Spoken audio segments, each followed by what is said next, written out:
Oke, selamat pagi teman-teman. Salam sejahtera untuk kita semua. Pada kesempatan kali ini kita akan belajar tentang building karakter mengenai kepribadian.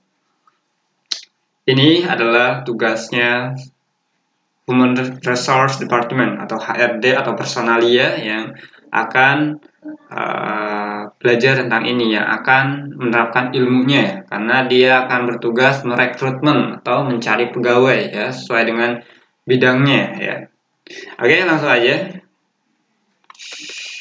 Kepribadian, watak, dan temperamen. Di sini ada pengertian kepribadian, watak, dan temperamen. Kepribadian adalah organisasi dinamis di dalam tubuh individu yang terdiri dari apa ini namanya?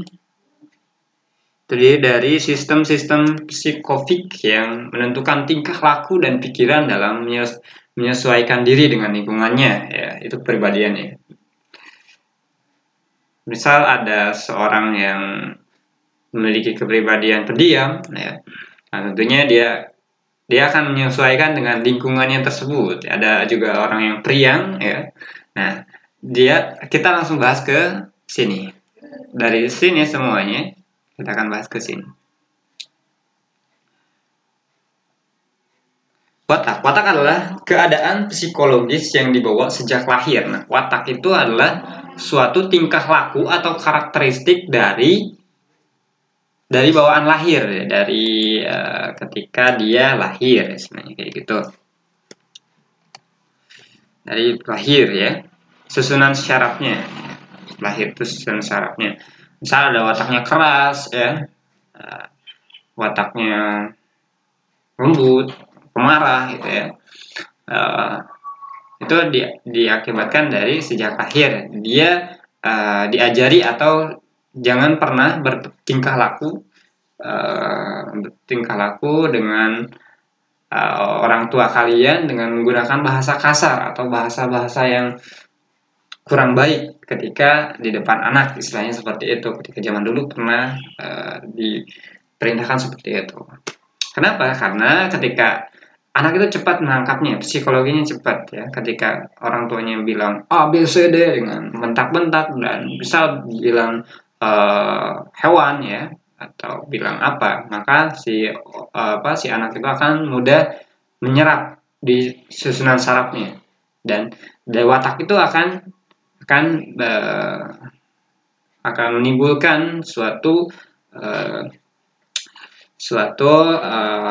watak yang keras juga, tergantung orang tuanya sebenarnya ya mendidiknya gitu itu. Ada ketika banyak cara untuk supaya anak itu tidak keras otaknya atau karakternya atau keadaan psikologinya gitu ya. Ini kan dipengaruhi oleh lingkungannya juga ya. Dimana watak dapat dipengaruhi oleh lingkungan. Misal lingkungannya, ketika lingkungannya dengan orang-orang baik ya, misal soleh ya istilahnya, misal yang memberikan motivasi hidup dan sebagainya. Atau ada juga yang keras, misal bilang anjing lah, babi lah, apalah, dengan mengeluarkan kata-kata hewan, sehingga si anak itu akan mudah menyerap ya, sehingga wataknya akan menjadi ya, akan timbul seperti itu. Nah, kondisi karena pengaruh disebut watak yang diperoleh. Kondisi kena pengaruh disebut watak yang diperoleh ya. Watak dengan kepribadian perbedaan hanya dalam penggunaan istilah. Oke. Istilah. Bila menilai watak dengan norma, aturan tak tertulis itu norma ya, disebut watak, dan bila bermaksud untuk menggambarkan watak apa adanya disebut kepribadian. Okay. Bila menilai watak nih ya, kita dengan norma, aturan ya, karena kan aturan itu, norma-norma itu ada norma agama, norma asusila ya kan, ya disebut watak, dan norma disebut watak, dan bila bermaksud untuk menggambarkan watak apa adanya disebut kepribadian. Dia tuh si A ini nih, dia tuh gimana sih wataknya, kepribadiannya gimana sih gitu ya, apakah dia itu baik, apakah dia itu keras dan sebagainya. Oke. Nah, sekarang kita masuk ke temperamen. Temperamen itu apa? Gejala karakteristik berasal dari sifat emosional individu, di mana faktor turunan memegang peranan penting. Nah, di sini adalah gejala karakteristik berasal dari sifat emosi ya. Ini kan temperamen ya. Orang temperamen itu kadang marah gitu ya. Kadang enggak ya, tergantung emosinya. Ketika emosinya stabil ya, dia nggak marah. Ketika emosinya lagi muncak, dia pemarah jadinya. Di mana faktor turunan memegang peranan penting. Ya, ini bisa faktor keturunan juga. Peranan penting ya. Jadi orang temperamen ini harus sesuai ya. Menyesuaikan ketika kita berbicara dengan si orang temperamen ini, ketika dia lagi emosi ya, kita jangan menang duluan. Misal kita jangan bercanda dengan memancing emosi dia gitu ya. Kita harus bisa menyesuaikan istilahnya.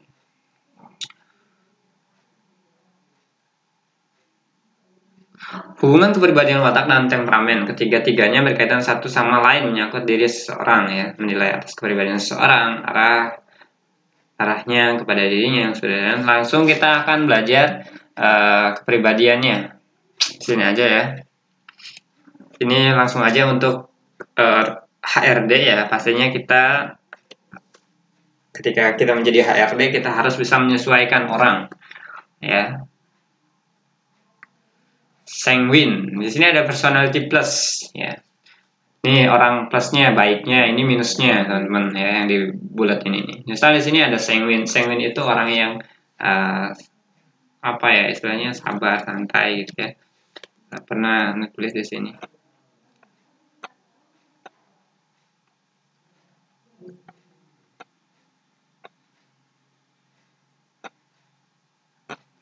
Sanguine itu priang istilahnya ya.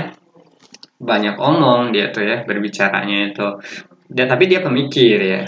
Cocok untuk marketing ya, tidak cocok menjadi dokter. Kenapa sih? Dokter itu kan harus apa? Dia tidak cocok untuk jadi dokter. Nah, kalau jadi dokter dia pasti ngomong terus, ngoceh terus ya. Jadi bisa jadi sih, tergantung nih. Kita akan belajar tentang ini. Sanguine adalah orang yang priang, banyak omong ya, bawel kata orang tuh ya. Nah, tapi dia tuh baiknya itu atau positif. Ini negatifnya ya, ini positif. Positifnya itu hal yang baiknya. Hangat, bersahabat ya, berbelas kasihan, responsif, respon ya. Ketika ada kelauan bicara, dia pasti antusias untuk berbicara, untuk menyampaikan balik, untuk mengungkapkan ya. Karena dia itu si bawel gitu ya.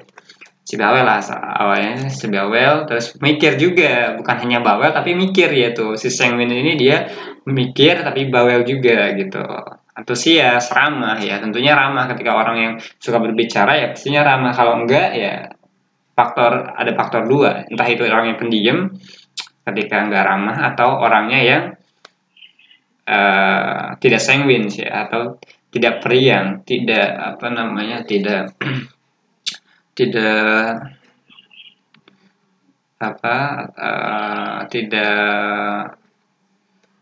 tidak tidak banyak ngomong tuh ya istilahnya, banyak berbicara. Nah, si sanguine ini ya periang dia itu ya, dia terus banyak berbicara, ramah, dia itu antusias ya. Ketika antusias itu dia suka menolong orang ketika dalam kesusahan dan sebagainya. Responsif, dia selalu respon balik gitu ya. Itu respon ketika ada temennya ya, yang berbicara, dia pasti mengeluarkan pembicaraannya juga karena dia bawel tapi dia pemikir. Yang cocok untuk dia untuk pekerjaannya apa ya, contohnya marketing ya, dia karena dia itu bawel ya, dia cocok untuk memasarkan produk ya, atau memasarkan apa ya. Terus lagi jadi CS, customer service ya, karena dia akan bisa menjawab semua pertanyaan-pertanyaan yang ditanyakan oleh customer atau si pengguna istilahnya, untuk CS atau customer service ya. Karena dia senang, karena dia bawel ya, karena dia sangat hangat ya, bersahabat, cepet ya. cepat dia tuh cepat maksudnya itu cepat dikenal istilahnya, karena kalau orang yang bawel pasti banyak dikenal. Oke. Ini positifnya. Negatifnya apa? Tidak disiplin. Ketika orang yang banyak omong, kadang-kadang tidak disiplin. Emosi labil, kadang marah, kadang enggak gitu ya. Tidak produktif ya. Tidak produktif itu kadang ya banyak malesnya gitu ya, karena banyak omong gitu mungkin ya, atau terlalu terlalu banyak omong gitu ya. Egosentris ya, egois ya. Egois kadang ketika dia bilang A harus A tetap, ketika orang B bilang B dia nggak mau gitu ya. Membesar-besarkan masalah, ketika hal kecil aja dia berbesarkan masalah. Misal kalau di sekolah itu bukunya itu atau pensilnya itu apa ya, nggak diraut lagi, nggak ditajemin lagi istilahnya. Marah-marah dia perbesar, kamu harus ini, karena dia bawel. Karena bukan bawel yang nggak bakal jadi masalah, nggak akan berbesar-besar masalah. Dia itu fun away ya, selalu fun marah istilahnya ya. Ada ini cocoknya untuk itu. Bagaimana untuk sanguines ini? Dia masuknya ke gudang. Wah parah ya, bisa-bisa si produk itu diajak ngomong tuh semuanya ya. Kenapa? Karena orang sanguin ini dia banyak berbicara gitu ya, banyak omong, dia nggak betah gitu kalau kerja di gudang gitu ya, yang monoton, yang harus diem kayak bidang IT gitu ya. Bidang IT kan pusing, harus diem, harus teliti dan sebagainya. Kalau sanguin itu janganlah. Terus lagi, bisa nggak sih dimasukkan ke apa ke supervisor ya? Bisa, cuman ya itu emosinya nggak labil ya. Emosinya labil ketika kita salah sedikit pun ya, terus lagi memperbesar masalah. Bisa nggak sih ya, bisa-bisa tuh karyawan pada keluar gitu hasilnya ya. Kalau orang-orang banyak ngomong atau ketika salah sedikit ngomong memperbesar masalah, ya jangan juga ya, jangan jadi atasan juga kalau orang saya di sini tuh ya.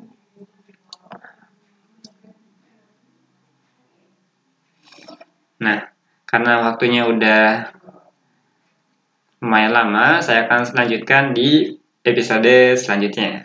Oke teman-teman, tetap semangat. Salam dari saya dan salam luar biasa untuk kita semua. Bye-bye.